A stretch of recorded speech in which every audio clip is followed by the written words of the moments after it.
तांडव आप सभी दोस्तों का हार्दिक अभिनंदन करती है।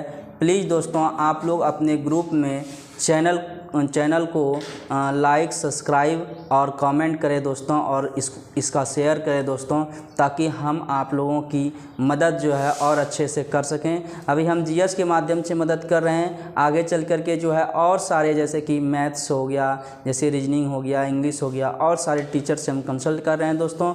इस चैनल के माध्यम से आप लोगों को की जो है पूरी पढ़ाई करवाई जाएगी दोस्तों निःशुल्क।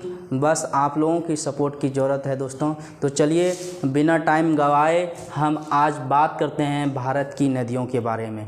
इस पर हम बारी बारी से चर्चा कर रहे हैं दोस्तों, और पूरी चीज़ आपको नोट्स के साथ टेलीग्राम में दिया जाएगा, और यहाँ डिस्कशन पूरी तरह से पढ़ाया जाएगा दोस्तों।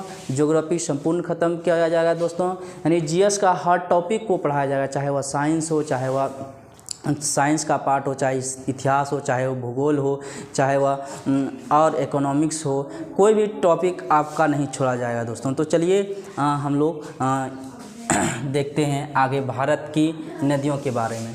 भारत की नदियां जो है दोस्तों, भारत की नदियों को जो है दो भागों में बांटा गया है। पहला है दोस्तों हिमालय की नदियां, और दूसरा है दोस्तों प्रायद्वीपीय पठार की नदियाँ। इस पर हम लोग डिफरेंस को देखेंगे। तो देखते हैं दोस्तों, हिमालय की नदियाँ जो होता है, और हिमालय की जो है नदियाँ दोस्तों वह सदानीरा होती है, ठीक है, और प्रायद्वीपीय नदियाँ जो है सदानीरा नहीं होती है। तो हिमालय की नदियाँ दोस्तों सदानीरा क्यों होती है? क्योंकि हिमालय की नदियाँ चाहे कोई भी हो, चाहे वह ब्रह्मपुत्र हो, चाहे वह गंगा हो, कोई भी नदियाँ हो, तो इसमें जो है दोस्तों इसका जो निर्माण जो होता है किसी न किसी हिमनद से होता है, यानी वो ग्लेशियर से रिलेटेड ये होता है। लेकिन ये सदानीरा इसीलिए नहीं होता है दोस्तों क्योंकि इसमें जो है कि इसका संबंध जो है, इसका रिलेशन जो है हिमनद से नहीं होता है। आगे चलते हैं दोस्तों दूसरे पॉइंट की ओर कि हिमालयी नदियां जो है दोस्तों वह पूर्ववर्ती होती है, पूर्ववर्ती अफवाह प्रणाली को ये जन्म देती है। अर्थात हम कह सकते हैं कि एंटीसीडेंट ड्रेनेज पैटर्न को ये फॉलो कर दिया। अब एंटीसीडेंट ड्रेनेज पैटर्न क्या है दोस्तों, यानी कि पूर्ववर्ती का मीनिंग क्या है दोस्तों? पूर्ववर्ती का मीनिंग होता है कि नदियां जो है जब हिमालय से जब वो निकलती है तो वह अपने मार्ग में आने वाले रुकावट को तोड़ करके, वह अपने मार्ग में आने वाले रुकावट को तोड़ करके जो है फिर वो जो है पूर्व दिशा में ही बहती, वह अपने पूर्व दिशा में ही बहती है। इसीलिए दोस्तों इसको कहा गया है कि हिमालय की जितनी भी नदियां हैं वह पूर्ववर्ती अफवाह प्रणाली का अनुसरण करती है, अर्थात एंटीसीडेंट ड्रेनेज पैटर्न का अनुसरण करती है। अगला देखते हैं दोस्तों कि प्रायद्वीपीय नदियां क्या है दोस्तों। प्रायद्वीपीय नदियां जो है अनुवर्ती अफवाह प्रणाली को अनुसरण करती है, अर्थात इसको कहते हैं कंसिक्वेंट ड्रेनेज पैटर्न का अनुसरण करती है।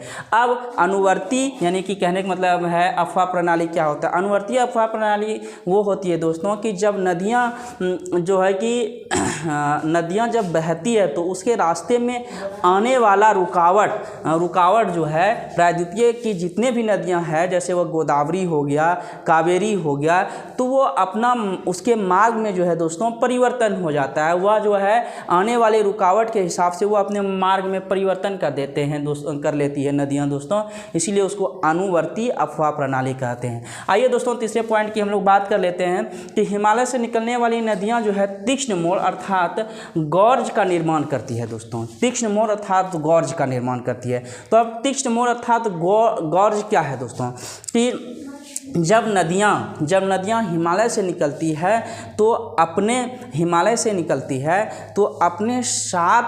अपने साथ यानी अपने मार्ग में आने वाले रुकावटों को वो तोड़ते हुए, भेदते हुए वो पूर्व दिशा की यानी कि पूर्व रूप में आना चाहती है, अर्थात पूर्ववर्ती रूप में आना चाहती है। और जब दो नदियाँ जो है आपस में मिलती है, इस प्रकार की नदियाँ, तो वह भी शेप का निर्माण करती है। तो उसी क्षेत्र को हम यानी उसी ये को हम गॉर्ज कहते हैं। उसी तरह से वहाँ पे गॉर्ज का निर्माण होता है दोस्तों। लेकिन वही चीज़ है कि प्रायद्वीपीय पठार की नदियाँ जो है गॉर्ज का निर्माण नहीं कर पाती है, क्योंकि ये जो है दोस्तों अनुवर्ती अफवाह प्रणाली का अनुसरण करती है, ये पूर्ववर्ती अफवाह प्रणाली का अनुसरण नहीं कर पाती है। यही कारण है कि प्रायद्वीपीय पठार की नदियां जो है गॉर्ज का निर्माण नहीं कर पाती है दोस्तों। चलते हैं अगले पॉइंट की ओर दोस्तों कि हिमालयी नदियां जो है काफ़ी चौड़ी और जल परिवहन में अधिक क्षमता होती है। क्यों होती है दोस्तों? क्योंकि ये नदियां जो है अपने मार्ग में आने वाले हर चट्टान को, चाहे कुछ भी रुकावट हो, सो तोड़कर अपने पूर्व मार्ग बनाए हुए रखती है। और ये इसमें जल परिवहन की क्षमता इसीलिए अधिक होती है दोस्तों क्योंकि यह हिमालय से जो है हमेशा सदानिरा ये हिमनद से संबंधित होता है। यही कारण है कि यहाँ पर अधिक जल होता है। अगला इसी में देखते हैं दोस्तों कि प्रायद्वीपीय नदियाँ जो है कम चौड़ी होती है और जल परिवहन की दृष्टि से इसमें कम क्षमता होता है। तो देखिए दोस्तों कि ये नदियाँ कम चौड़ी इसीलिए होती है क्योंकि ये अपने मार्ग में आने वाले रुकावट को तोड़ नहीं पाती है। ये अपने मार्ग में आने वाली रुकावट को तोड़ नहीं पाती है क्योंकि दोस्तों इसके मार्ग में जो भी चट्टानें आते हैं वो बेसाल्ट चट्टानें पाई जाती है। वो मार्ग को तोड़ नहीं पाती है, जिसके कारण इसका मार्ग बदल जाता है दोस्तों और ये छोटे छोटे मार्गों में परिवर्तित हो जाता है। यही कारण है कि इसमें जल धारण करने की क्षमता कम होती है प्रायद्वीपीय नदी में। आगे चलते हैं दोस्तों, अगला है हिमालयी नदी। तो ये नदियाँ जो है तलीय अपर्दन करती है और यह गहरी होती है। तलीय अपर्दन करने का मतलब है वही दोस्त कि अपने मार्ग में आने वाले जितने भी रुकावट होती है वह पूर्व रूप से बनाए हुए उसको भेदते हुए जाती है। यही कारण है कि ये तलीय अपर्दन करती है और यह अधिक गहरी होती है हिमालयी नदियाँ। अगला देखते हैं दोस्तों, हिमालय नदी के सापेक्ष में वही प्रायद्वीपीय पठार की नदी को देखें तो ये नदियाँ जो है ये तल को नहीं काट पाती है। किसको काटती है? किनारे का अपर्दन करती है क्योंकि इसके तल यह इसीलिए नहीं काट पाती है क्योंकि इसके तल में कठोर बेसाल्ट चट्टानें होती है दोस्तों और ये इसको भेद नहीं पाती है, अर्थात उसको नहीं काट पाती है दोस्तों। अगला हम लोग चलते हैं कि हिमालयी नदी का जो है वेग अपेक्षाकृत कम होती है। तो हिमालयी नदी का वेग जो अपेक्षाकृत कम क्यों होती है दोस्तों? क्योंकि ये अधिक चौड़ी होती है और अधिक गहरी होती है और अधिक चौड़ी और अधिक गहरी होती है दोस्तों, जिसके कारण से इसका वेग कम होता है। प्रायद्वीपीय नदियों का वेग अपेक्षाकृत अधिक होता है। इसका वेग अपेक्षाकृत अधिक इसीलिए होता है दोस्तों क्योंकि ये छोटे छोटे मार्गों में बहती है। ये छोटे छोटे मार्गों ये जो है कि प्रायद्वीपीय नदियाँ छोटे छोटे मार्गों में बहती है, जिसके कारण से इसका वेग जो है अपेक्षाकृत जो है अधिक होती है। इसमें अगर रुकावट आता है तो दोस्तों वो अपनी नई दिशा बना लेती है। तुम लोगों का कोई दर्द है? हम लोग आगे भारत की नदी के बारे में। हिमालय की नदियों को आगे चल के दोस्तों 3 भागों में बांटा गया है, जिसमें से सिंधु नदी तंत्र है दोस्तों, गंगा नदी तंत्र है दोस्तों और ब्रह्मपुत्र नदी तंत्र है, जिसमें से हम लोग बारी बारी चर्चा करेंगे दोस्तों।